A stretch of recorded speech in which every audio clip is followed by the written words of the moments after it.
Fala, agronautas! Está começando mais um episódio do Escancarar Agro Podcast, o podcast que veio escancarar o conhecimento agro para você, ou a falta dele, né? Estou mais uma vez aqui, Josi Prado e Rinaldo Grassi. Tudo bem, Rinaldo? Beleza?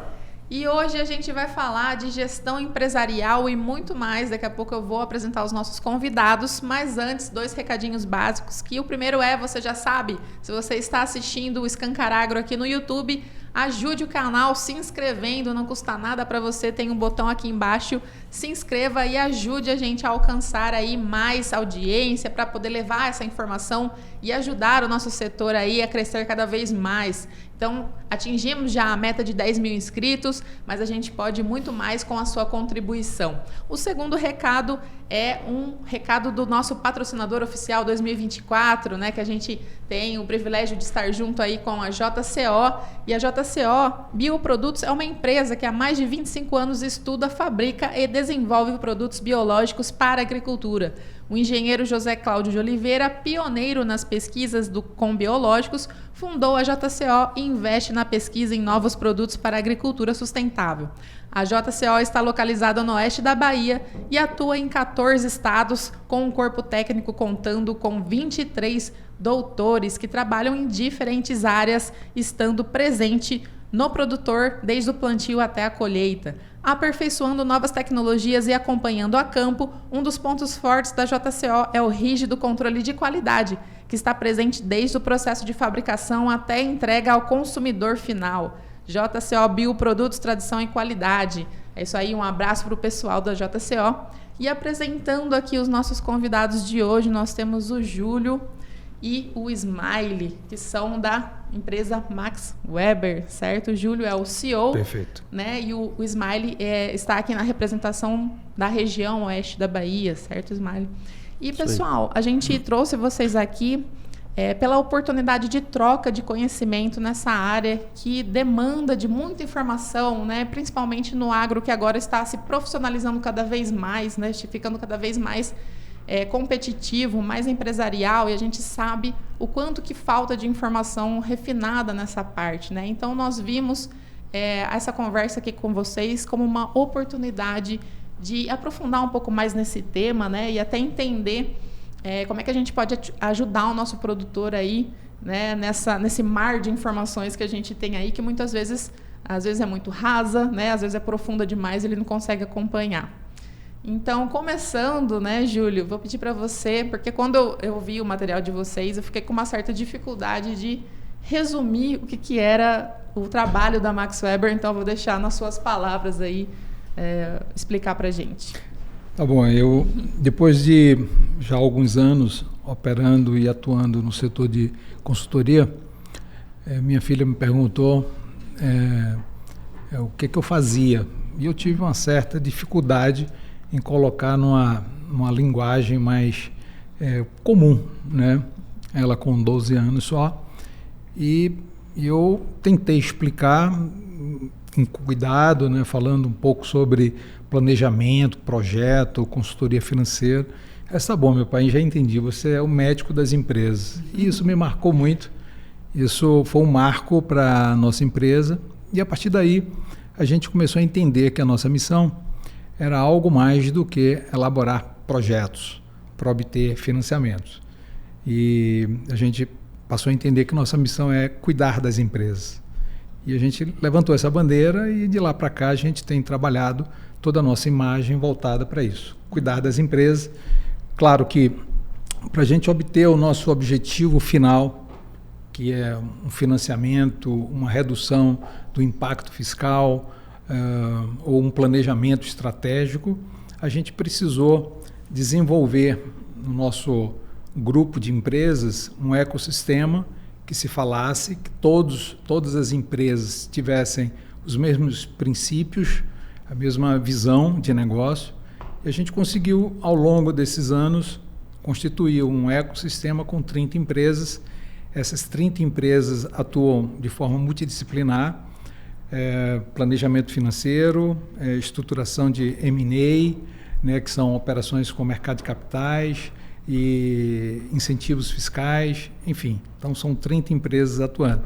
Então, qual a nossa proposta em relação ao agronegócio? É trazer informação, tá? E é uma informação diferenciada, uma informação além daquilo que está no dia a dia e na rotina, né, do produtor, do empresário.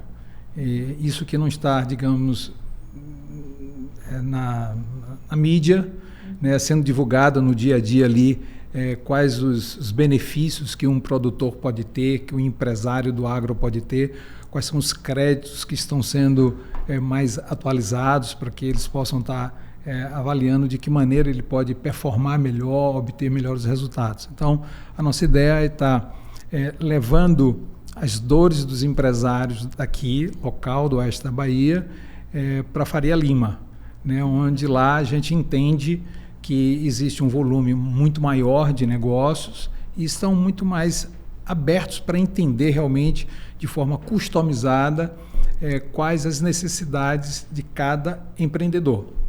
A gente não quer trabalhar produtos de prateleira, a gente não atua dessa forma, a gente não quer oferecer para um produtor aqui algo que ele já tem, né? Então a gente vai buscar estruturações mais complexas, mais estruturadas. A nossa ideia é essa. Perfeito. E antes da gente aprofundar nos assuntos, no conceito aqui, eu já queria deixar pontuado para quem está acompanhando o início do episódio, que pode interessar ainda mais, é o volume de negociações que vocês têm hoje em dinheiro, que é mais de 2 bilhões, né? Que eu estava lendo ali. Nós temos um histórico já de mais de 2 bilhões de reais em projetos já realizados.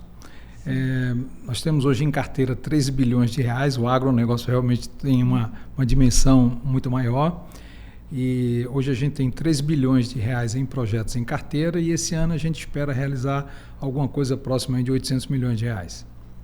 Perfeito. E a questão também de o quanto que vocês têm ajudado as empresas a economizar também milhões, né, em algumas iniciativas. Então, se você gostou desse ponto, né, então acompanha a gente nesse episódio aqui. Em relação ao agro, né, você comentou da Faria Lima, né, você com certeza tinha muito mais contato com esse pessoal. O que levou a eles chamarem a atenção para o agro? A gente sabe que é porque os números do agro, né? Quando que começou a surgir esse interesse do pessoal da Faria Lima lá? Bem interessante essa pergunta. Bom, eu sou do tempo que o agronegócio era a fazenda do tiozinho. Uhum. Tá? Então era aquele empresário do setor de construção civil, o médico, o engenheiro, que pegava o dinheiro que ganhava nas suas operações e colocava na sua fazenda. As coisas começaram a tomar um rumo bem diferente e bem promissor no setor do agro, e hoje a gente respeita e entende o agro como um setor pujante, né, representativo, relevante no PIB, 27% do PIB, e a gente precisa dar uma atenção proporcional ao volume de negócios em que ele movimenta. Então eu diria para você que eu tenho 4 anos apenas de oeste da Bahia e fui provocado, claro, por fundos de investimentos que quiseram que a gente levasse teses de investimentos do setor, do agro. A gente não tinha um histórico até 4 anos atrás e a gente veio desbravar, coincidentemente, na Covid, né? Então, Salvador estava fechada e a gente veio aventurar e foi amor à primeira vista, e já estamos há 4 anos aqui e de forma bastante apaixonada, né? E a região nos acolheu muito bem e estamos também performando bem, trazendo oportunidades. E eu entendo que a Faria Lima já está operando há bastante tempo já no agronegócio, mas não especificamente no oeste da Bahia. Isso é uma coisa bem recente. Tá? Então a gente está trazendo aí algumas oportunidades. Dentro desses 4 anos, o que você enxergou como a principal dificuldade para essa profissionalização da gestão da produção? Antes disso, eu queria saber o primeiro impacto. Vamos dizer assim, essa resposta que você vai dar agora vai ser depois de uma experiência de 4 anos, né? Entendendo? Eu queria, antes dessa sua conclusão, saber o primeiro impacto. Putz, cheguei lá e, sei lá, era assim. Foi impressionante, porque eu saí, Salvador estava todo mundo de máscara e tudo fechado. Aí quando eu cheguei aqui, eu perguntei à recepcionista, tá aberto? O agro não para. Aí foi, né, para quem estava... Aqui fechou uns 3 dias só. Aí fechou assim, bem light. Aí fechamos segunda, terça e quarta. Abriu quinta. Quando eu perguntei, tem restaurante aberto? Claro, aqui não fecha nada. Eu disse, meu Deus, eu não vou sair mais daqui. E o primeiro impacto foi esse, né? Vi muita vida, muita energia. E vim num momento difícil lá de Salvador, né?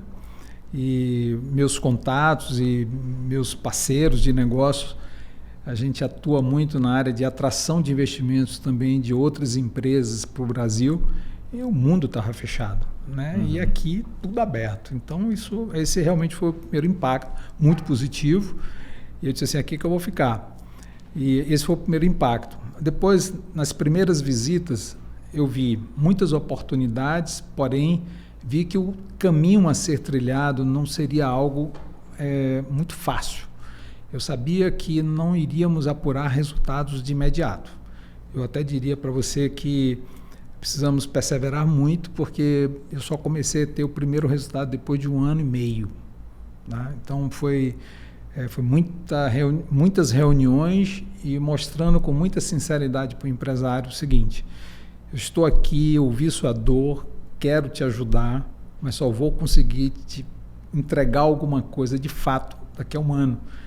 Quando você me colocar todas as informações em que eu preciso para transformar essas informações em inteligência de negócio. Um diagnóstico, na verdade. E aí a gente foi mexendo com contabilidade, na área fiscal, ajudando as empresas que estavam com alguns problemas nesse sentido.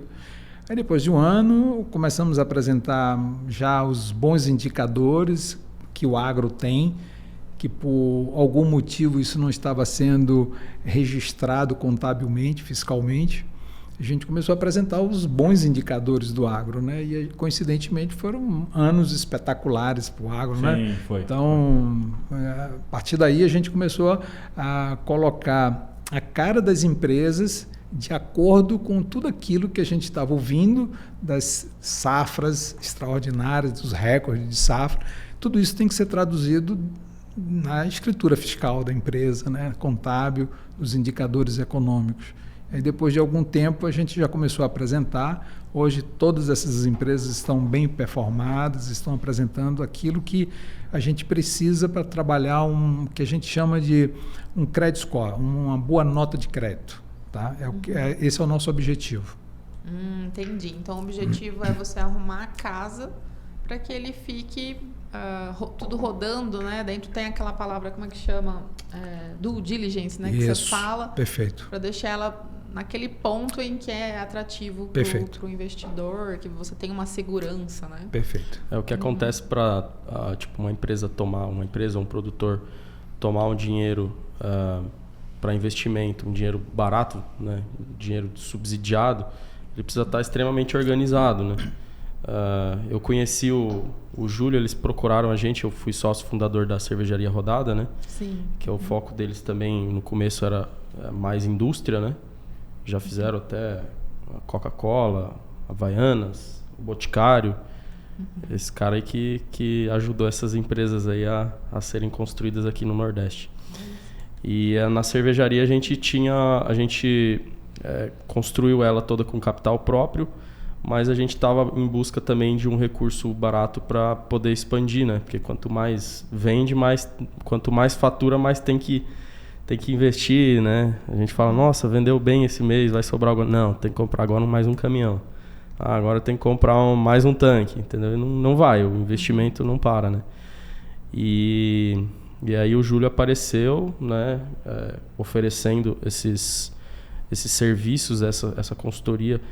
Ele fez até a gente sair do simples e ir para o lucro real, né? Porque geralmente o empresário tem medo do lucro real, né?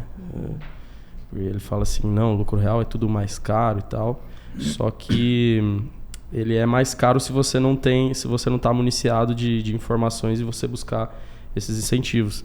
Então, assim, a Cervejaria Rodada, hoje ela tem o incentivo fiscal da SUDENE, que dá 75% de isenção do imposto de renda da pessoa jurídica. né? 75% do lucro, certo? Só por aí já vale a pena ser o lucro real, né? E também o Desenvolve, que é o SDE, que é um incentivo estadual que dá 64% de isenção do ICMS. Então, assim, a gente tem aqui... De 64 a 81. 64 a 81.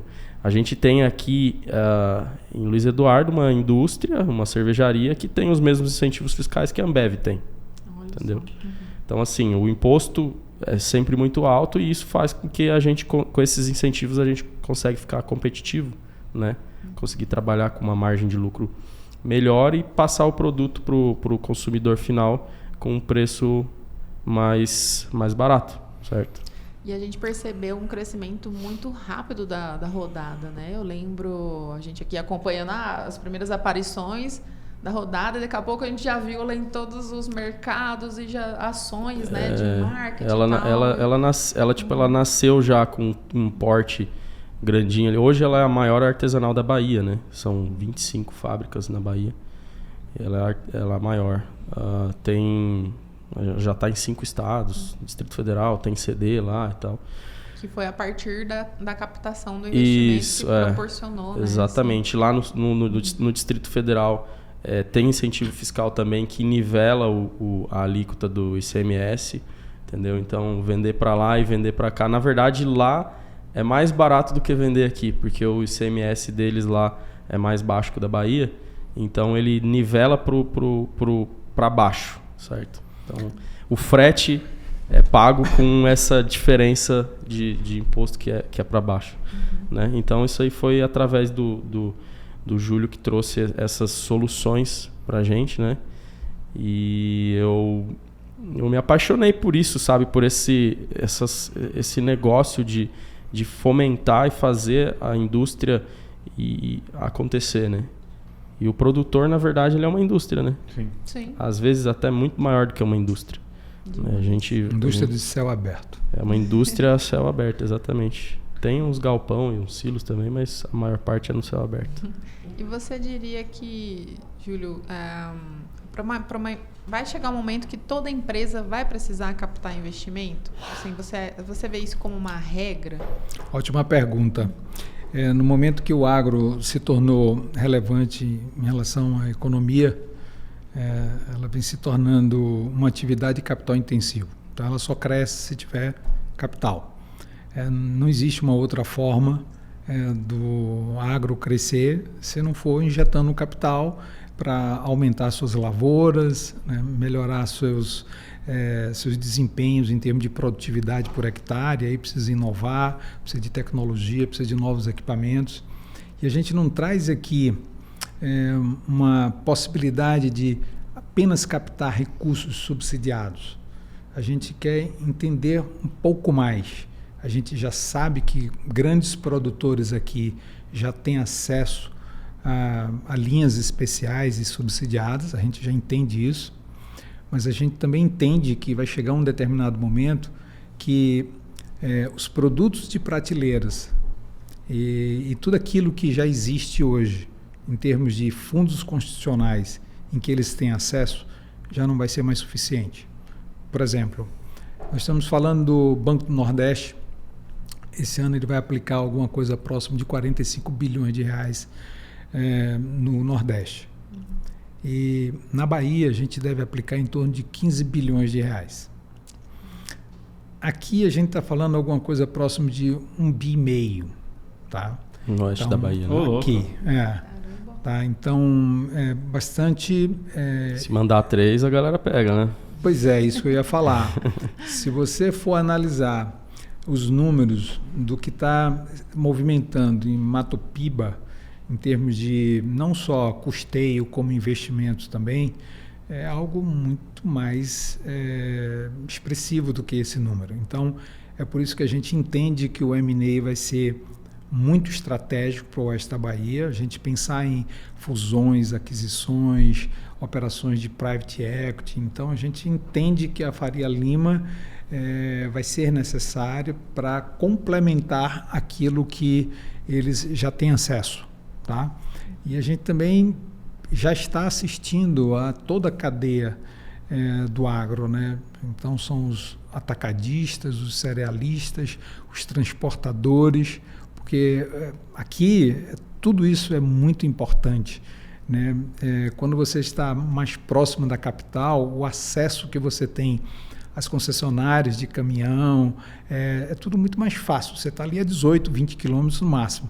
Aqui não dá, você teria que ter realmente todo esse suporte dentro da cidade, né? Porque você está a 950 quilômetros de Salvador.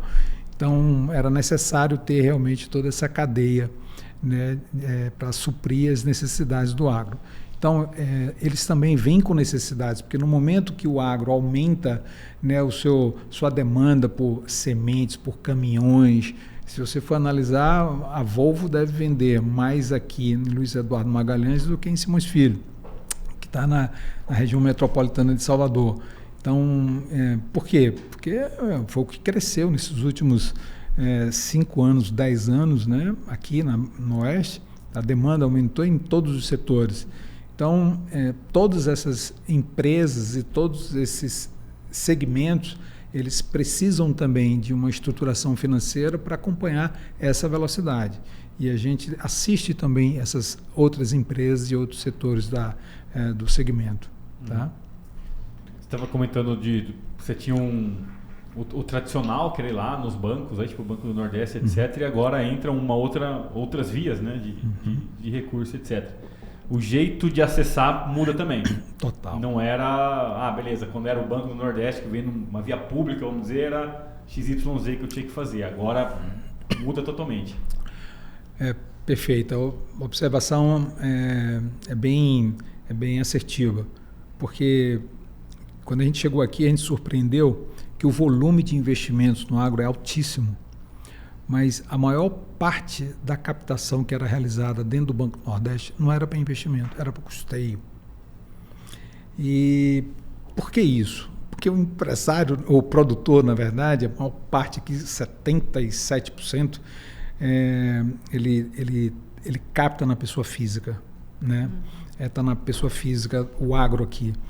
E isso faz com que ele queira jogar todo o seu investimento como despesa. E todas as necessidades em que ele tem também, em termos de captação, é muito comum ele jogar tudo em custeio. Tá? E isso, claro, muda completamente a realidade do balanço dele. Né? Quando a gente vai analisar os números da empresa, ele tem um grande volume de receita e um grande volume de despesa. Quando você analisa, você não consegue abrir com muito critério, digamos assim, para você avaliar uma nota de crédito, uma boa nota de crédito.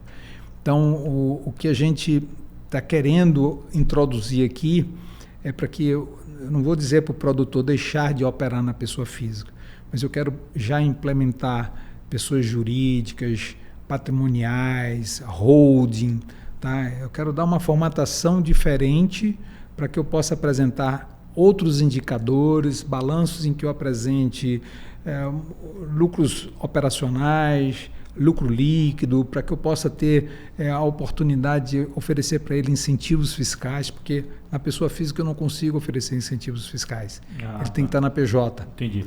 Tá? Então, não adianta eu oferecer, como o Ismael falou, a redução do imposto de renda de 75% se ele não estiver no lucro real.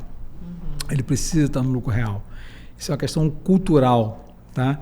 Então, como é uma questão cultural, a gente não quer fazer nenhuma forçação de barra. Eu não quero chegar aqui e dizer, você tem que fazer isso, porque não é assim.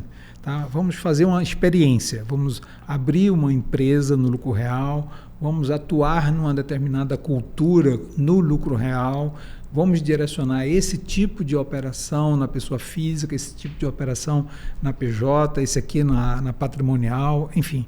A gente quer, na verdade, oferecer para o produtor alternativas de como ele pode maximizar resultados.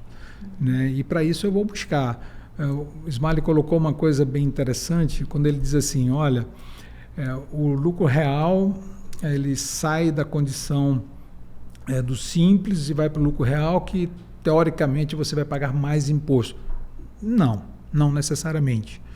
Tá? Então, existe uma forma de você fazer simulações, planejar e avaliar. Bom, devo continuar no Simples com essa empresa? Sim. Vamos abrir uma empresa aqui no lucro real para você ter esse incentivo? Vamos. Tem uma terceira via aqui que seria um lucro presumido também, uma outra possibilidade? Sim. Então, é isso que a gente faz, simular. A gente precisa de bastante informações. Isso aqui é o mais relevante no nosso trabalho. Tá? É ter informações para que a gente possa transformar essas informações aí em inteligência de negócio. E que tipos de informações? Então, a gente falou aqui ainda há pouco que o empresário, o produtor, ele gosta de pegar tudo que ele investe e lança como despesa. Aí eu tenho que abrir tudo. Olha, parte não é despesa, parte é investimento. Então eu vou ter que separar o que é despesa e o que é investimento. Isso já dá um diferencial muito grande na apresentação dos números dele. Tá? Uhum.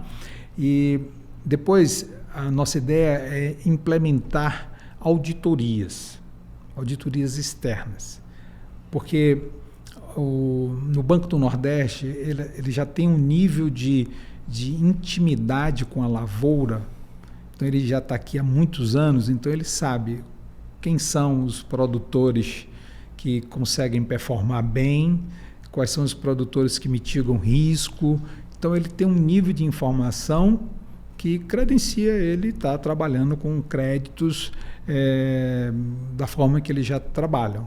Tá? A gente está falando de uma nova estrutura de negócios e de crédito. A gente está falando de novas oportunidades.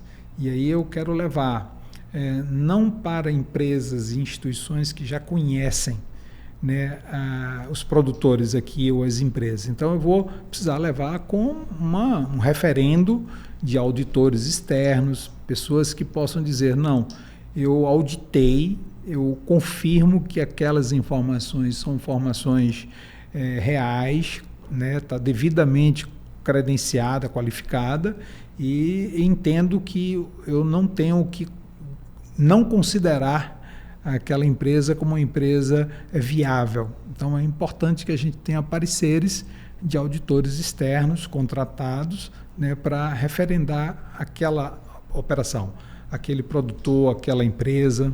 Tá? Então esse é o nível de informação que a gente espera. Uhum. Tá? E aí quando você comentou lá que o primeiro resultado que você teve depois de 1 ano e meio foi justamente porque o primeiro passo seria rodar uma safra fazendo os apontamentos nos devidos locais para depois chegar... Perfeito. Todas as empresas em que eu visitei aqui, todas, sem exceção, em 1 ano e meio, todas elas tinham patrimônio líquido negativo, fechou o resultado, pelo menos os 3 últimos resultados com prejuízo, e eu fui mostrando para o empresário, olha, patrimônio líquido negativo significa o seguinte, seu negócio não presta e você não tem nada. Tá? O que você tem de ativo, os seus prejuízos acumulados foram maiores do que tudo aquilo que você tem de ativo. Então, como é que você entende que um credor vai apostar na sua empresa, vai querer financiar a sua empresa, se sua empresa tem um patrimônio líquido negativo?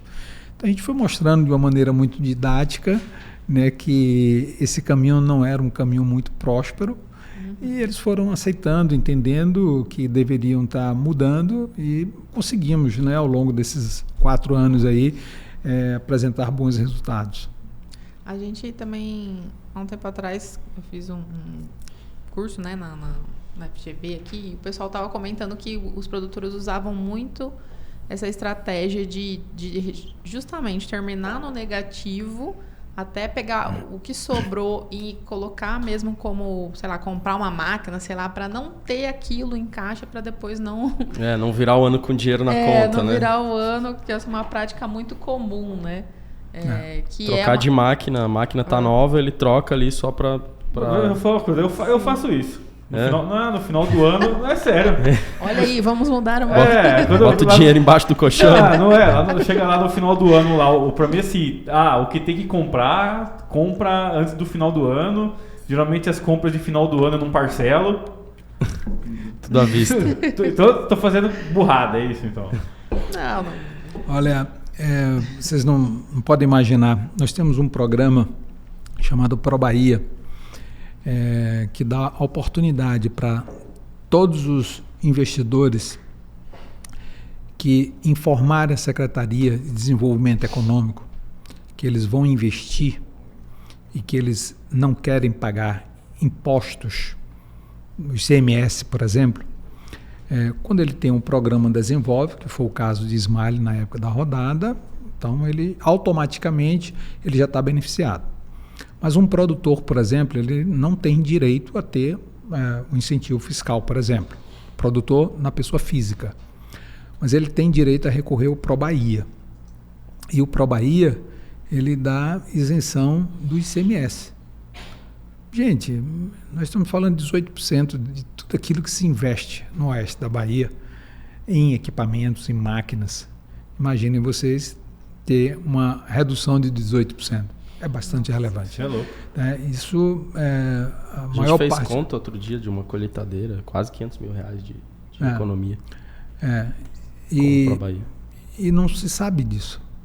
E é impressionante como não se sabe disso. É claro que os profissionais da área que estão aqui deveriam estar mais atentos, mais curiosos e estar buscando mais informações para passar para os seus contratantes, né? E se a gente, sei lá, pegar e ir para esse lado que estão falando de reforma tributária ali, de fazer unificação ali, etc, né?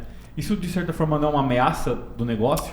Porque, vamos dizer assim, em tese hoje, o negócio ele é tão louco, ele é tão maluco e ele tem tanta particularidade que cabe justamente alguém ir lá e caçar e achar esses meios para ter uma economia, né? A partir do momento que chega lá e pega e muda, e vamos dizer, tudo agora é um negócio só, não morre esse mercado? É muito interessante. Eu também tive esse receio. E por que eu tive esse receio? Porque eu sei que a Bahia ela precisa de oferecer essas vantagens competitivas para empreendedores e investidores estarem aqui. Nós não temos tanta coisa interessante. Digamos assim, o polo de maior demanda e de maior consumo está no Sudeste. Sim. Representa mais de 60%. Então, para uma empresa se deslocar 2.000 quilômetros, tá certo? Ou muitas vezes 4.000, que eu trago indústrias de Santa Catarina para a Bahia. Então, para justificar eles estarem aqui com benefícios fiscais, tá certo? Então, nós chamamos de kit incentivos.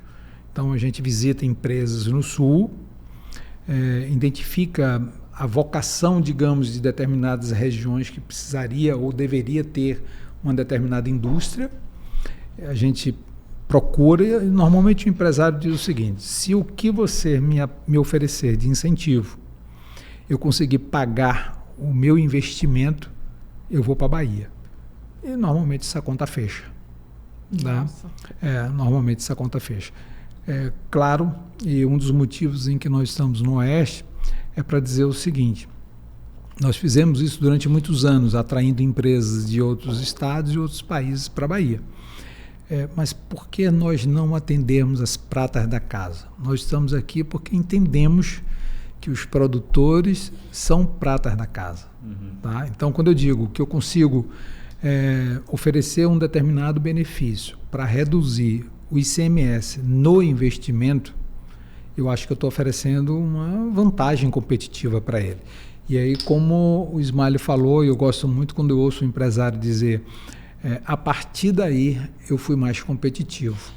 A partir daí eu tive condição de concorrer com uma Ambev, uma Coca-Cola, porque eu tive o mesmo incentivo. Tá? Então, eu acho que isso aí que é bonito no nosso trabalho. Né? Entendi. Eu chamo isso corrente do bem. Entendi. É isso aí. E Ismael, você tem sentido assim que os produtores aqui do oeste da Bahia eles estão mais procurando essa migração para esse modelo em relação a outras regiões como Mato Grosso, por exemplo, ou não?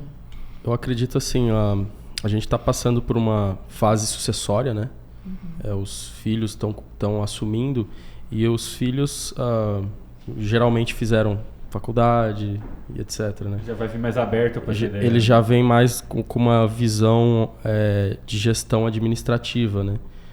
Os pais, os fundadores, né? Eles foram mais da parte técnica, da parte da lida no campo, né? Que, claro, que deu start e é extremamente necessário isso. Mas a gente enxerga, tanto nos grandes e pequenos e médios produtores, essa onda de melhoria nessas partes de gestão fiscal, administrativa, entendeu? Eles estão encarando a fazenda como uma marca, entendeu?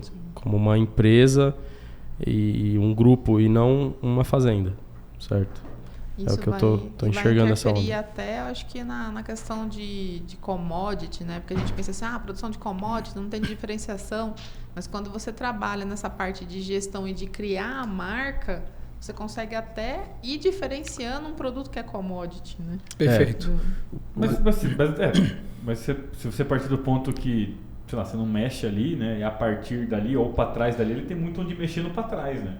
Sim. Tem. Beleza, o preço é esse, eu não mudo ele, mas e o para trás, né? Na produção, acho que é ali que o cara tem que trabalhar, né? Onde não, ele mas pode para agir. trás e para frente também, porque se você consolida uma marca e vindo com toda essa tecnologia de rastreabilidade, onde você prova que aquela commodity foi produzida XYZ de tal forma, você começa até nisso ter um diferencial, né? De conseguir atender. A gente teve um podcast agora recente com o César Busato, né? E ele explicando os selos que tem, que tanta coisa que você tem que atender. E para você atender esse selo, você tem que estar extremamente organizado como empresa, né? Então, a partir daí, é nisso que eu estou pensando, assim, você diferenciar até com relação ao commodity. Tudo puxa na questão da organização, né? Quanto mais organizado a empresa for, mais ela consegue se alavancar com instituições financeiras com dinheiro mais barato, certo? E ela consegue crescer mais e ter uma rentabilidade melhor. Eu vejo que mesmo que ela não capte nada, vamos dar um partido do ponto que ela não vai pegar nada. Aumenta a rentabilidade. Exato, o simples fato dela se organizar, na eficiência dela, ela já ganha. A gente estava comentando num outro episódio, né? É tipo você ir lá atrás de crédito de carbono, vai ser bem raso na conversa, não alongar muito. Mas eu ia atrás de crédito de carbono e o que me faz acessar isso é eu ter boas práticas agronômicas. Cara, as boas práticas agronômicas por si só já vão te elevar ao patamar de produtividade, independente de você vender o crédito ou não. Exatamente. Perfeito. Nós estamos com uma nova missão, já há 4 anos que a gente vem recomendando e orientando alguns produtores, atacadistas, a agregar valor ao seu produto. Quando a gente fala dessas oscilações do mercado de commodity, e tudo isso deixa o produtor bastante apreensivo, está muito ligado a questões geopolíticas, climáticas e por aí vai. Quando você agrega valor a um produto, você pensa numa agroindústria, você mitiga risco automaticamente. Tá? Aqui a gente viu que estão investindo muito em inovação, muito em tecnologia, mas se tem pouco acesso a recursos que são subsidiados. Para vocês terem uma ideia, nós estamos falando de inovação. Hoje você consegue captar um recurso a um custo de 5,7% ao ano. Mais barato que usar o teu dinheiro no caixa. Lógico, deixa lá aplicado lá. Aí eu vejo pessoas aqui comprando, desenvolvendo laboratórios, investindo em engenheiros e engenheiros químicos, né, para estar fazendo estudos nessa área, principalmente de inovações, e tudo isso bancando com recurso muitas vezes do custeio. Isso porque ele não consegue abrir todas as suas rubricas e as suas contas para entender, né, o que é de fato custeio, insumos, sementes. O custeio é um dinheiro mais caro, né? Sempre, né? E o que é investimento, o que é inovação, e tudo isso a gente consegue estar buscando recursos subsidiados, né? E aí você vai dizer, Júlio, tudo isso é simples? Não é tudo muito complicado. Mas é complicado para o produtor, para o empresário que está ali focado no seu negócio, que precisa estar operando em alta. É que nem o cara manda você ir lá plantar. Claro, exatamente, é isso aí. É isso aí. Agora, deixa pessoas que são especializadas. Ao longo desses anos que nós temos de atuação, o que a gente aprendeu e entendeu é fazer compliance. Tá? Todos esses fundos constitucionais e todos esses programas, né, que são leis que oferecem benefícios, acessos, tudo isso requer, eles apresentam uma exigência normativa. Para você ter acesso àquele crédito ou aquele incentivo fiscal, você precisa apresentar uma série de informações. A gente vai modelar essas informações de acordo com essas exigências. Esse é o nosso negócio, esse é o nosso trabalho. Não cabe ao empresário, tá certo, correr atrás de órgãos, né, tá identificando qual a melhor forma dele fazer essa captação. Nós apresentamos. Mais ou menos assim, quando você faz um seguro, você não precisa ir para a seguradora, você procura um corretor, amigo de confiança, e o corretor vai fazer uma cotação com várias companhias de seguro e vai te apresentar aquela melhor condição. Tá? É o nosso trabalho, claro, de uma maneira mais simplificada, né? A gente identifica todas as suas necessidades, como eu havia mencionado anteriormente, as suas dores, e ali a gente vai identificando, bom, agora é o momento do custeio. Daqui a mais X tempo, você vai precisar comprar uma plantadeira, eu vou financiar uma plantadeira. Então, eu vou precisar de uma linha de investimentos. Aí, agora, você vai querer um pivô. Então, a gente vai identificando ao longo dos anos, porque muitas vezes ele diz assim, Júlio, esse ano eu não posso isso, porque a minha garantia está comprometida. Então, eu vou ter que esperar ele pagar aquele financiamento para ter um investimento adiante. É por isso que eu tenho uma carteira de 3 anos para frente, porque a gente já planejou investimentos ao longo dos próximos 3 anos. Mas esse objetivo inicial, assim, quando você chega lá, é bem claro? Tipo assim, beleza, eu quero captar. Para quê? Muitas vezes imagino que não, né? Ou às vezes você... Tá levando, ou vocês conseguem até ajudar o cara a detectar qual que é o gargalo e até orientar, falar, cara, você tá olhando isso aqui, mas a tua barrinha mais baixa tá ali, ó. 80% dos captadores, das pessoas que estão pleiteando algum crédito, eles querem capital de giro. E às vezes a necessidade não é giro. Tá? Às vezes a necessidade é alongar o perfil de dívida. Então, é uma renegociação, é diferente. O produto é outro. Né? Às vezes, eu não vou conseguir nem alongar e nem captar, porque a nota de crédito dele é muito ruim. Então, eu vou reduzir custo. Então, eu entro já com um planejamento tributário.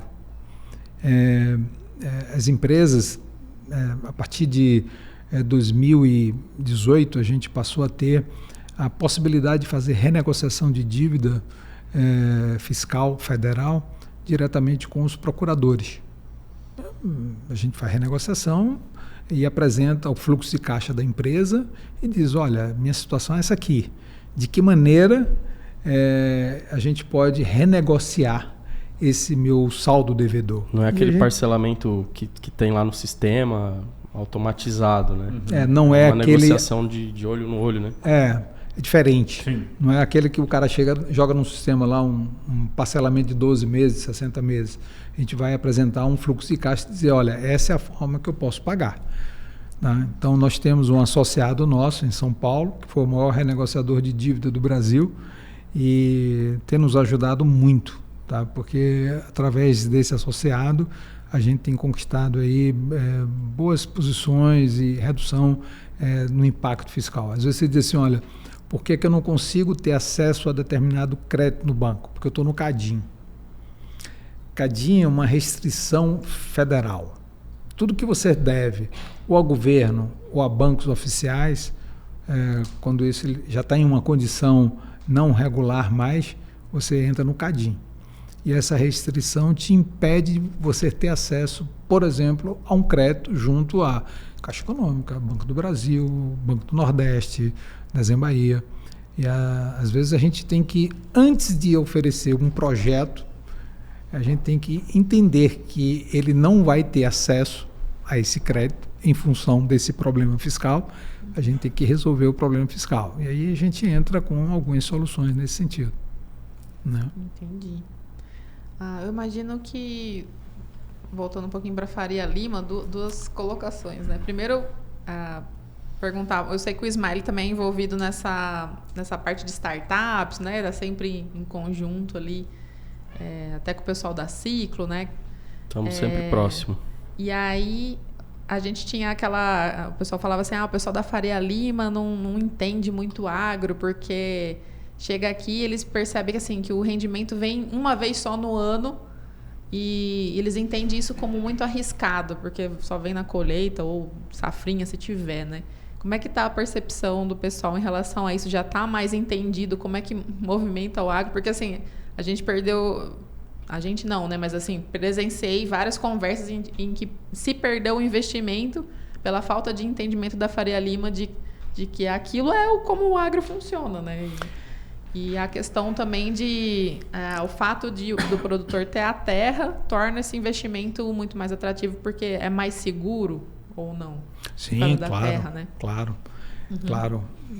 Eu diria que a Faria Lima jamais vai ter a capacidade para entender certas dificuldades como instituições como o Banco do Nordeste, que é uma instituição especializada nessa área, né, que já tem bastante experiência.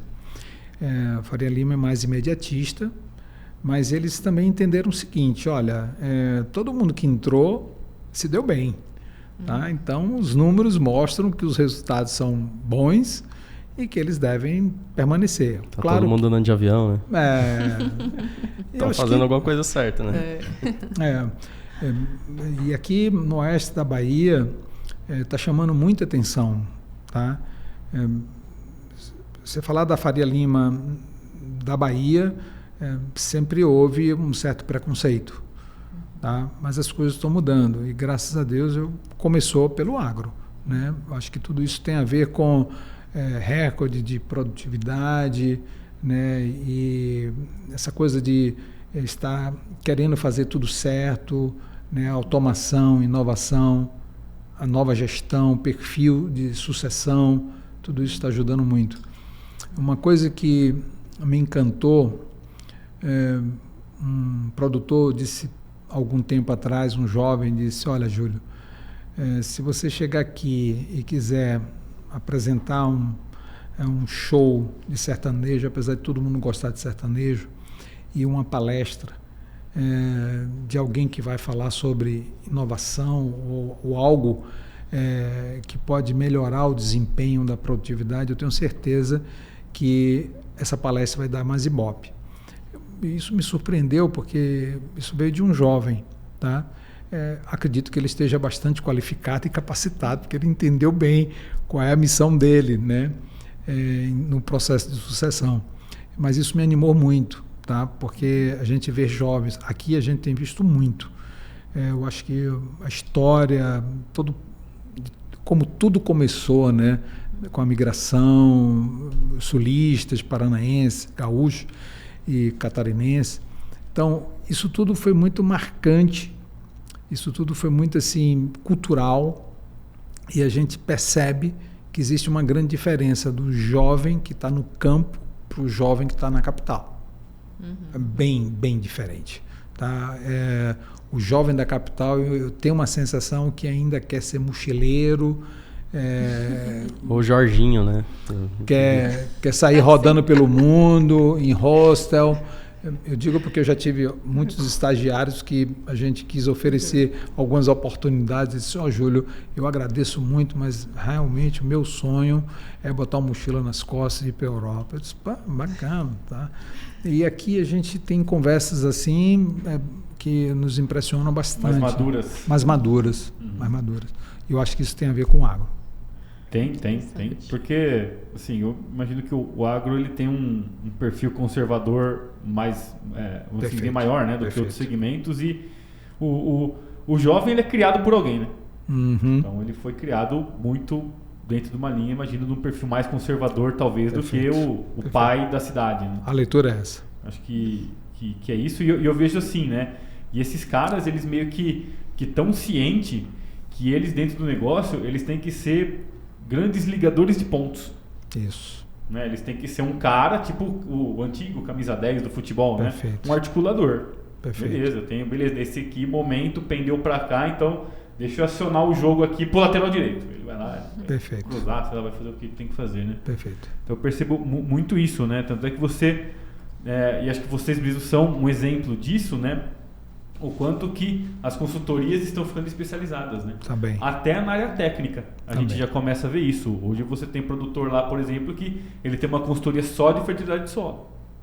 E depois ele tem um consultor só para defesa, vamos dizer assim, lá a parte aérea e etc. Né? Uhum. Mas cabe a ele fazer a ligação desses dois Perfeito. pontos. E ele vai ligar isso com a contabilidade, ele vai ligar isso com a logística, com o comercial e etc. Perfeito. Eu vejo que o perfil do cara hoje, ele... assim, se eventualmente alguém não se encontrou ainda, né, no cenário deles, pensa que você começa pensando que você vai ser um grande ligador de pontos. Isso. E obviamente vão ter assuntos que você vai ter mais facilidade, vai gostar mais, vão ter assuntos que você Claro. vai ter maior dificuldade, vai gostar menos. Claro. Mas como um grande ligador de pontos, você vai ter que puxar todas essas coisinhas para o mesmo centro, né? Perfeito. O mesmo objetivo. Perfeito. Vamos fazer um exercício assim do que hoje o produtor encara como um custeio e deveria ter, você comentou alguns pontos, mas vamos fazer um exercício maior assim, que poderia até colocar em termos mais práticos, né, para quem está ouvindo, o que ele encara hoje como custeio e poderia ser alocado como investimento, o que ele poderia ganhar mais. Então, eu acho que alguns produtores já têm utilizado muita coisa na área de laboratório, muitos estudos, pesquisas, viagens, conferências e tudo isso em busca de um melhor aproveitamento, uma melhor produtividade, um maior desempenho. Se isso tudo for apresentado como um projeto e se eu disser que eu vou precisar de realizar algumas pesquisas e contratar alguns escritórios especializados, alguns engenheiros, né, para fazer esse trabalho e desenvolver uma semente ou qualquer defensivo em que tenha um melhor desempenho na minha lavoura, eu consigo, através desse projeto, aprovar uma inovação, aprovar aquilo que vai melhorar e qualificar mais a minha produção. Então, isso é uma inovação. Tá? Eu posso recorrer a um projeto de inovação. É muito comum também o empresário ele precisa de adquirir um determinado equipamento e ele não tem tempo para guardar um projeto econômico para ele ter acesso àquele recurso. Ele vai e capta no custeio, tá certo? Porque ele não planejou ter uma plantadeira, por exemplo, daqui a 2 anos. Tá certo? Então ele usa um recurso imediato, tá certo? E isso não é uma coisa muito interessante, tá? Então, às vezes ele só tem um crédito na pessoa física e o crédito na pessoa física só dá condição para ele ter uma nota para o custeio. Então a gente precisa muitas vezes estar desenvolvendo um projeto de viabilidade econômica para aumentar esse teto dele, tá? Quando eu analiso um crédito de custeio baseado naquilo que eu estou plantando ali. Quando eu faço um projeto econômico, eu digo que aquele equipamento vai aumentar minha produtividade em X%. Eu vou ganhar mais eficiência e eu vou ganhar mais dinheiro. Com base nesse novo resultado projetado, isso me dá capacidade de realizar investimento. Então, eu mudo completamente a configuração do meu pleito. O banco que vai analisar meu crédito, ele não vai analisar o meu histórico daquilo que eu movimentei de receita. Ele vai analisar as minhas projeções de receita. baseado no projeto em que está sendo apresentado. E isso a gente pode apresentar para uma FINEP, que é financiador de estudos e pesquisas na área de inovação. Por exemplo, a gente quer apresentar para determinados produtores e atacadistas a possibilidade de eles se tornarem um industrial. Nós estamos com um novo programa chamado Nova Indústria Brasil, e vai ter 300 bilhões de reais, muito dinheiro nesse programa. E esse programa ele disponibiliza bastante recurso para áreas de inovação industrial. Tem uma associação social chamada Embrapi, que é a mesma coisa da Embrapa, só que para a área de indústria e inovação. Aquilo que a Embrapa foi responsável para o agronegócio ser o que é hoje no Brasil, a Embrapi existe com essa finalidade. E quem é repassador de recursos da Embrapi aqui na Bahia é o Cimatec. É acessível a qualquer empreendedor que queira desenvolver algum produto com base em uma matéria-prima, por exemplo, um grão, milho, por exemplo. Eu quero fazer uma indústria de cuscuz, de canjica, uma ração animal, quero fazer um pet, enfim. Aí você leva para a Cimatec, existem recursos para desenvolver esse projeto. E a depender do porte, da relevância, a Embrapi pode entrar até com 2/3, pode levar até 100%, a depender. Tá? Então, normalmente é de 1 para 1. Você entra com o seu investimento de 100 mil e ele entra com mais 100 mil. Só que o dele você não precisa pagar nada. Então, você vai ter um produto, né, já certificado, tudo aquilo que um entrevistado de vocês falou que precisa sair daqui com todas as certificações, tudo de auditoria, tudo isso já é feito lá. Tá? Então isso é totalmente disponível, né? E nós desenvolvemos uma parceria com eles no sentido de eles vão desenvolver o produto e eu vou financiar tudo aquilo que eles desenvolveram. Porque quando ele faz um produto, ele diz, agora você vai precisar dessa máquina,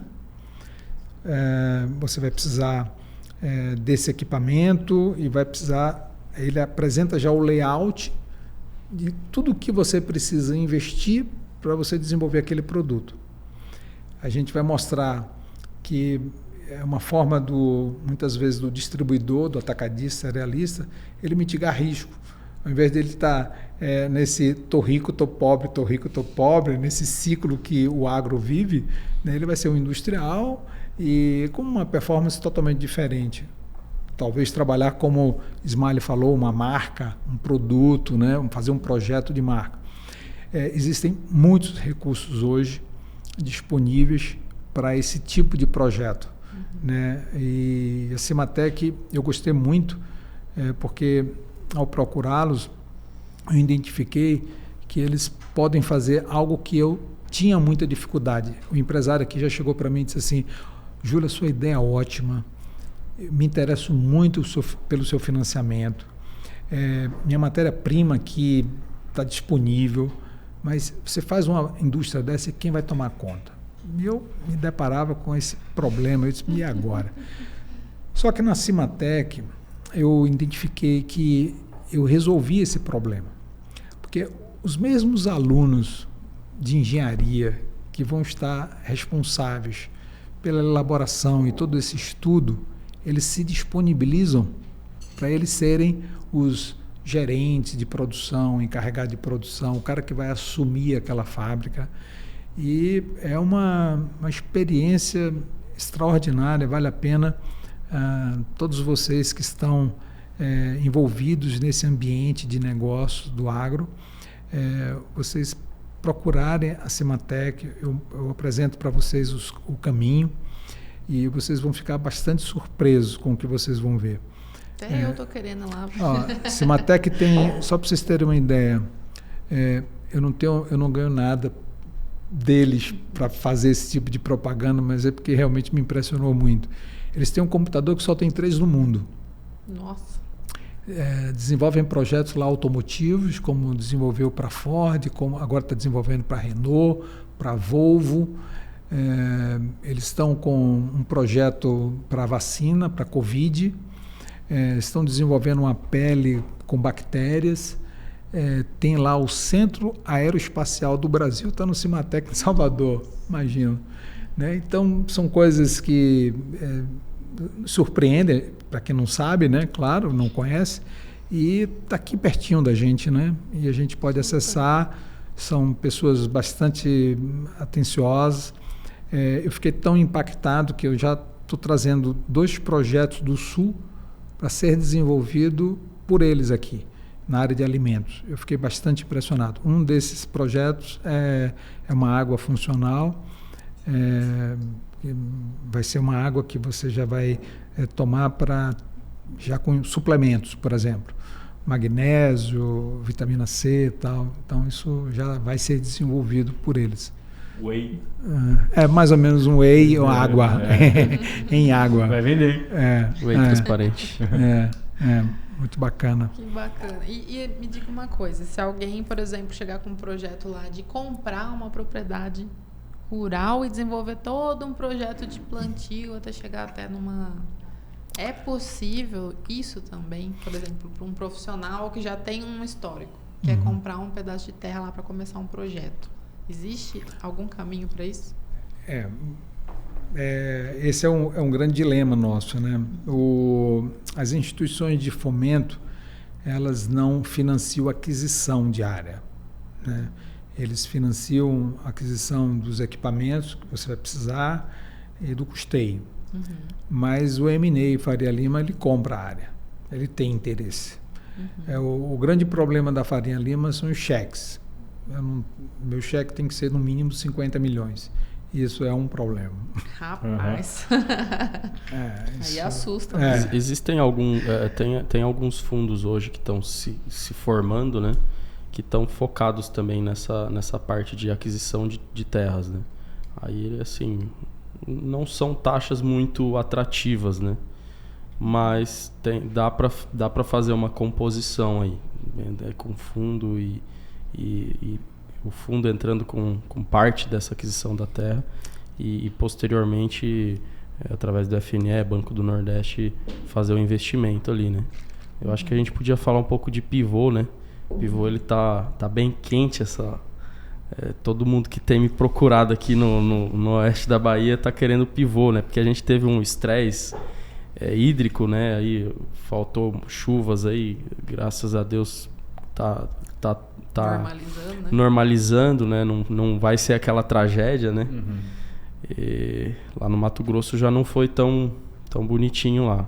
Mas, enfim, então, assim, isso abriu o olho para a questão da irrigação, né?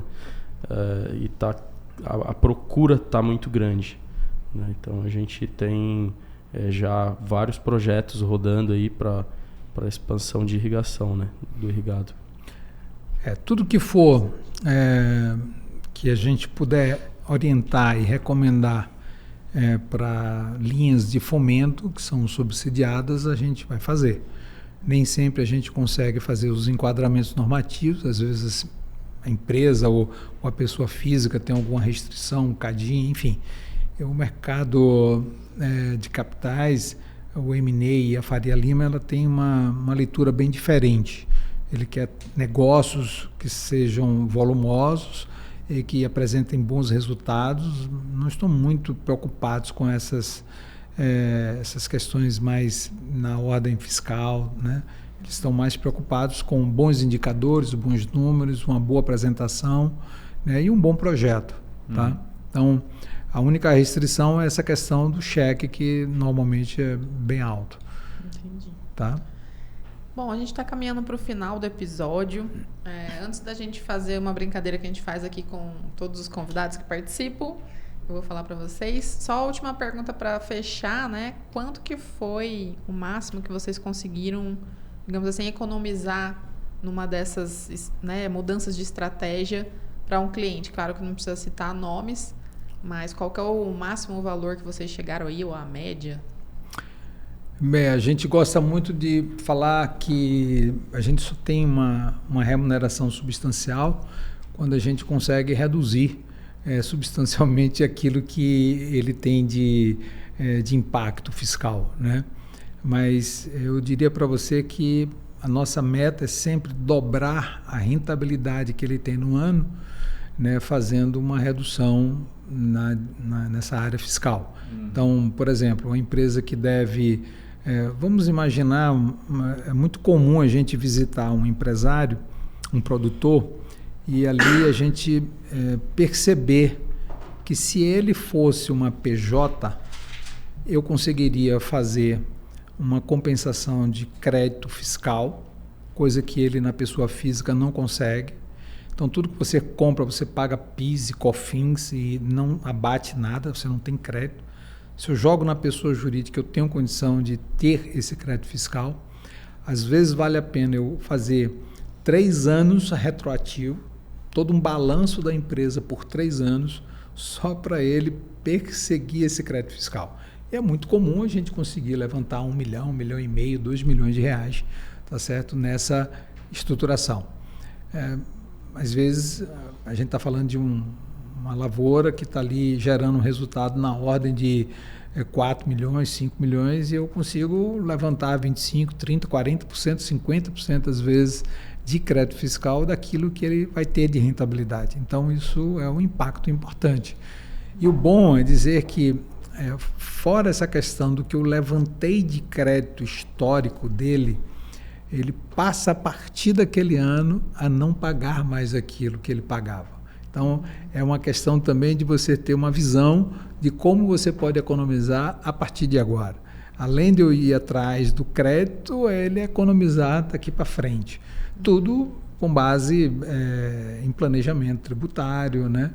E fazendo uma coisa, digamos assim, mais de artesanal. Às vezes eu tenho que refazer todo o balanço, pego toda a contabilidade de um ano inteiro, de 2, de 3 anos, e vou relançando tudo de novo, classificando o que é naturalmente resultado, o que é passivo, o que é ativo. Então, depois de fazer toda essa apuração, eu posso chegar à conclusão, olha, fica do jeito que se está, que é melhor.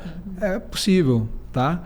Então, nem sempre a gente consegue apurar excelentes resultados, né? Às vezes a gente vai dizer para ele, olha, fizemos esse trabalho aqui, não te custou nada, continue do jeito que você está, você não vai pagar nada.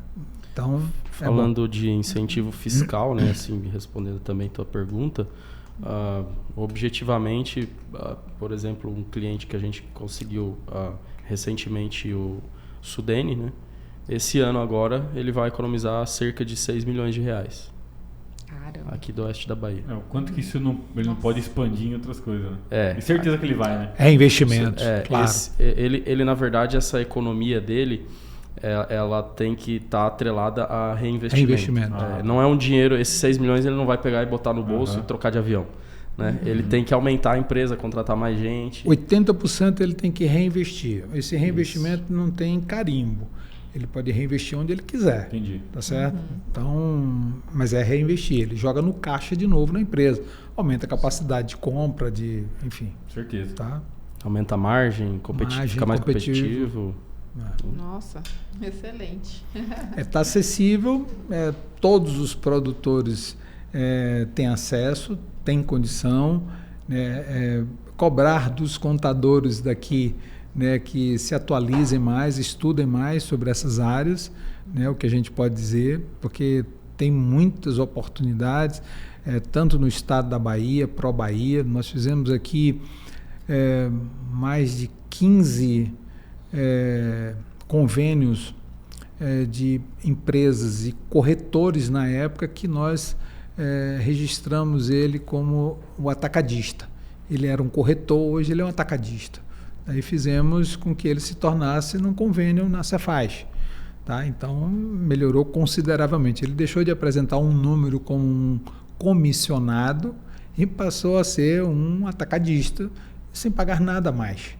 Só que ele registrou 100, 200, 300, 400 milhões de reais no demonstrativo de resultado dele e a nota de crédito dele foi lá para cima. Né? Deixou de ser uma empresa ali só de comissão que fatura ali 5 milhões por ano. 5 milhões por ano para uma empresa de 400 milhões. O dinheiro passa no caixa dele. Né? Podem ter certeza do seguinte, qualquer banqueiro gosta muito desse número e gosta de saber que vai girar aquele movimento lá no banco dele. Tá certo? Então, aí, claro, a nota de crédito dele vai com certeza melhorar muito. Isso faz com que ele consiga se alavancar até para outros negócios fora disso, né? Sim. Porque imagina só, você falou do banqueiro, imagina só a posição desse cara, né? A posição dele é justamente produzir dinheiro a partir de dinheiro. Perfeito. Então ele tem que mandar dinheiro para algum lugar. Então, de alguma forma, ele é pressionado, né? Perfeito. Cara, eu tenho aqui, sei lá, 100 milhões aqui, eu preciso fazer esse negócio. Perfeito. Agora, onde eu vou pôr? Que garantia que os 100 milhões... Primeiro que vai voltar, né? E depois maior, né? Eu almocei semana passada com o Faria Lima, aí, um cara da Faria Lima lá. Ele falou, cara, a gente tá com muito dinheiro, né? Agora estamos afoito aí para saber onde é que nós vamos botar no lugar certo, né? Tem que pôr no lugar certo. No lugar certo. É isso aí. Então vocês pegam a curva que tá indo assim e bota ela assim, entendi. Isso. Cuidamos das empresas. Muito bem. Isso aí. E é legal, porque realmente o financeiro, apesar de ser uma área numérica, né? Ele, como tem muito esse fator humano, como você conta aquela história ali é totalmente determinante para o resultado da história, né? No final das contas. O que me motiva, assim, de estar... Que todo dia eu acordo, assim, motivado para estar dentro desse... Trabalhando com esse tipo de negócio, é porque eu já tive do lado de cá, querendo... Industrial, querendo tomar dinheiro e não estava organizado para isso, sabe? De ver negócios, potenciais negócios não acontecendo por causa da falta de organização, entendeu? Sim. Então, assim, isso eu fico assim, cara, tô ajudando a fazer negócios acontecerem, tô ajudando a viabilizar negócios e tô ajudando a fazer o Nordeste crescer, que é a região, eu sou daqui, né? Poxa, estamos trazendo indústrias do Paraná para a Bahia, entendeu? É sobre isso. Trazer a galera de lá para cá. Porque não tem quem dá mais incentivo fiscal do que aqui no Nordeste. E é bom, porque a gente está fazendo algo de bom para o Brasil também, né? Porque, na verdade, aquela indústria que eu trouxe do Sul, ela vai continuar no Sul e vai aumentar a capacidade de produção dela, porque ela abriu uma nova unidade. Não estamos tirando de lá, né? Não estamos tirando de lá, estamos abrindo uma nova unidade. Tá? Então, por exemplo, na área de bebidas, onde Ismael atuou, uma bebida alcoólica ela vai máximo 600, 700 quilômetros, né? Para ter um bom resultado. Não alcoólica, ela não chega a 300 quilômetros. Ela é inviável rodar 300 quilômetros. Imagine de Santa Catarina, a gente está falando de 4 mil quilômetros, é inviável. Então, ele não tem como trazer um refrigerante, tá certo? Uma bebida como um energético, tá certo? De Santa Catarina para cá, é inviável. Nossa. Então, quando ela coloca a unidade aqui, ela está atendendo. O mercado dela. Ela ganhou um novo mercado. Essa indústria que está sendo trazida para cá foi quantos milhões? 140 milhões de investimentos. 140 milhões. O que eu queria falar, assim, a gente... eu tenho um cliente, ele trabalha com fertilizantes, certo? E eles terceirizam a produção desse fertilizante, eles querem construir uma fábrica. Eles fizeram um estudo lá, contrataram uma consultoria de São Paulo, e a consultoria falou, é melhor a gente fazer essa fábrica em São Paulo, porque é a questão da logística, né? São Paulo está mais ali no meio, tal, então você vai economizar no frete. Aí eu falei, tá, vem cá. Em São Paulo você não tem nenhum incentivo fiscal. Em São Paulo, a tua única vantagem em São Paulo vai ser a logística. Vem para cá, vamos olhar aqui para a Bahia. Aqui na Bahia a gente te dá 75%. 81% de ICMS. Oi? 75% de imposto de renda. 75% de imposto de renda. 81% do ICMS. 81% do ICMS. Nós conseguimos o lote doado para você no setor industrial. Polo industrial. Do polo industrial de algumas cidades ali da região de Salvador. Você vai ganhar o lote, esse lote ele vai entrar como garantia e nós vamos financiar para você de 6% a 8% ao ano, 12 anos para pagar, 3 anos de carência. Então a gente está te dando a tua indústria. E aí? Aí a conta fecha. Aí veja bem, o frete, esse fertilizante, ele é um produto, ele não é como uma cerveja que ela é barata e pesada, né? Então, é por isso que a cerveja acima de 1.000 km já fica inviável, certo? O produto dele já é, assim, a cerveja, vamos comparar, R$10 o litro e o produto dele é R$250 o litro. Ele tem um valor agregado alto. Então, o frete não impacta tanto no preço do produto dele. O frete estava dando ali, nas contas que a gente fez, estava dando cerca de 7% do valor do produto dele. Ele vindo para o Nordeste, ia aumentar um pouco o frete dele para 10%. Ok. Só que a gente está trazendo economia esses 3% que aumentou do frete, virou uma economia fiscal de 15%, 20%, 30%. Entendeu? Então aí ele, vamos pagar um pouquinho mais no frete e economizar no imposto muito mais. Aqui você tem uma mão de obra mais barata também, né? Então tem algumas vantagens competitivas. A Bahia está num momento muito especial e com esse programa que nós temos do Embrapi, tá certo? Eu acho que isso ajuda ainda mais, né? Porque tudo se converge, né? Então eu tenho, como o Ismael colocou, o incentivo fiscal, nós temos linhas de créditos, nós temos áreas em distritos industriais próximo do polo petroquímico, próximo do polo, tudo que na logística é muito favorável e a gente oferece essa área como doação, né? Uma concessão que ele pode transformar, quando ele construir 2/3, já transferir para o nome dele. Então tudo isso são vantagens que a gente está oferecendo para justificar, muitas vezes ele não se instalar em São Paulo, se instalar aqui, mas sempre no intuito de é mais uma unidade de negócio que aquela empresa tem, tá? Ela não precisa sair de onde ela está para vir para cá. Ela vai continuar lá e ter uma aqui também, tá? Entendi, perfeito. Assim, a região sudeste ela já está consolidada, né? Por isso que ela não tem muitos esses incentivos. Ela já deve ter tido há muito tempo atrás e agora é a vez do Nordeste. E nós estamos aqui para ajudar a galera a fazer acontecer essa região linda, que tem muito potencial. Isso aí. Sei. Tem diversos ainda potenciais. ser explorado. Nossa. Pessoal, muito obrigada pela participação de vocês. Eu acho que a gente conseguiu ter um vislumbre, assim, né, de tudo que a Max Weber pode ajudar o produtor rural. E também discutimos aqui alguns pontos de visões, né, que você, só de virar a chave, você já pode fazer. O pessoal que está escutando aí, né, só dessa virada de chave já pode significar alguma mudança interna aí, né, de até procurar saber um pouco mais sobre isso. Perfeito. E aí a gente já fica feliz, né, de poder ajudar. Mas quem quiser procurar vocês aí, pode entrar em contato por qual endereço, por qual rede social? Pode entrar direto no meu Instagram, Ismael Sullivan. O contato 77998188337, WhatsApp. Tô lá 24 horas por dia. E você atende essa região aqui? Não só aqui, a gente está atuando em outras áreas também, mas o foco é por aqui. Matopiba. Maravilha. Eu atuo no Hemisfério Sul. Por enquanto. E para fechar, então, eu vou convidar vocês a participar da sequência espinhosa, que é o seguinte: a gente elencou os principais temas mais polêmicos da mídia hoje no agro, para a gente, que é do agro, falar por nós mesmos, né? Então a gente fala uma palavra e vocês falam a primeira palavra que vem à cabeça, ou se quiser falar uma frase, alguma coisa assim. Se quiser falar, não, disso daí eu não quero falar, quero pular, fica à vontade, tá? Então é para ser uma coisa bate e volta, eu falo, os dois respondem, pra gente terminar essa brincadeira aqui. Vamos lá. Desmatamento. Supressão vegetal. Mais bonito. Necessário. Com responsabilidade.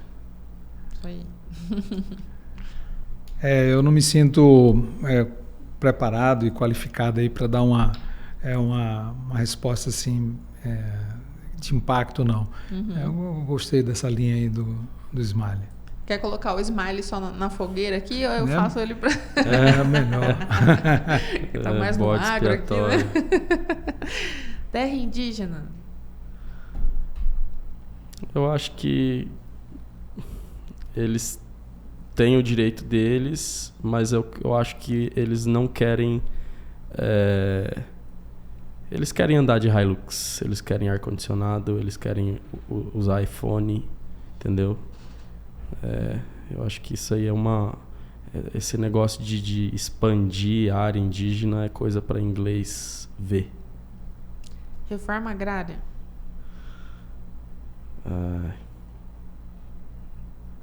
Porra, só eu mesmo que vou pra fogueira? Reforma agrária, eu sou totalmente contra esse negócio aí. Tá louco. MST. Pode pular, tá? Eu acho que... Você deve pular. Eu acho que eu vou pular essa. Fazendas verticais. Interessante. Legal. Inteligência artificial. Vital. Sarah Connor. Não. Mudanças climáticas. Eu acho que tecnologia para adaptação. Pressão internacional. Balela. Eles não querem que o Brasil se desenvolva e eles têm um motivo para isso. Pesquisa brasileira. Forte. Muito forte. Mas pouco reconhecida. Mas ela é forte. Políticas para o agro. Necessárias. E por último, o agro do Brasil em relação ao mundo. Quer responder? Já adquiriu respeito, credibilidade. Hoje nós estamos sendo bastante assediados. É fato. Fato. Muito bem, pessoal. Muito obrigada pela participação. Eles já deixaram um contato aí também. Querem deixar algum recado final? Eu quero agradecer aí pelo convite. Nos sentimos honrados pelo convite. Também agradecer a oportunidade de bater esse papo legal aí e trazer informação para a galera do agro. Nós que agradecemos. Então é isso, pessoal. Você que acompanha aí já sabe. Se gostou do episódio, deixa seu comentário. Se ficou alguma dúvida, pode deixar também. Se for mais tímido, mais tímida, manda para contato@agroinsight.com.br. Acompanhe a gente nas redes sociais, a nossa plataforma aí. Se inscreva no canal, compartilha e a gente se vê no próximo episódio. Tchau.